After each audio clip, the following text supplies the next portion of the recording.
Let's talk strokes and dysphagia, common physiologies, timelines, and targeted exercises for swallowing safety, function, and efficiency. I'm Erin, and I am a speech-language pathologist. I specialize in medical speech pathology with a specific focus in dysphagia and dysphagia management.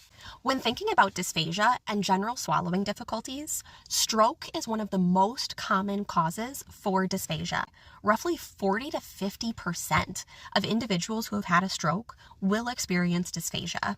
Typical physiologic findings for individuals with strokes include delayed pharyngeal swallow triggers, reduced hyolaryngeal elevation, poor pharyngeal constriction, and impaired UES or upper esophageal pharyngoesophageal segment opening.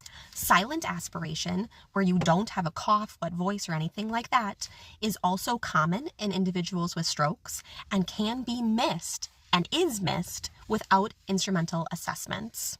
Now, let's talk about a clinical timeline and general management.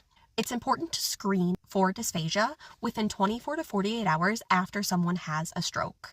If bedside flags exist, get an instrumental exam, whether that's a FEES or video fluoroscopic swallow study, to identify and define those physiologic deficits. Begin compensatory strategies to protect the airway immediately, whether that's upright positioning, diet adjustments, chin tucks, head turns, anything that's going to reduce the risk of aspiration on instrumental assessment. Start restorative programs when they're safe. Select exercises based on those physiologic deficits, so swallowing strengths and weaknesses. If UES deficits are present, Mendelssohn maneuver or Shakir or chin tuck against resistance might be necessary. If someone is experiencing tongue weakness or difficulty with lingual control, lingual resistance exercises might be necessary. If someone has poor pharyngeal contraction or constriction, effortful swallows and bolus practice might be necessary.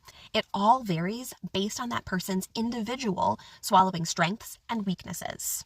Prognosis-wise, many patients who have strokes improve in a couple of days to a few weeks with therapy and nutrition supports, but a meaningful subset of those people still experience dysphagia 3 to 6 months out from that stroke and require long-term planning. Reassess in about 4 to 8 weeks and document objective changes to guide progression of dysphagia management for someone who has a stroke.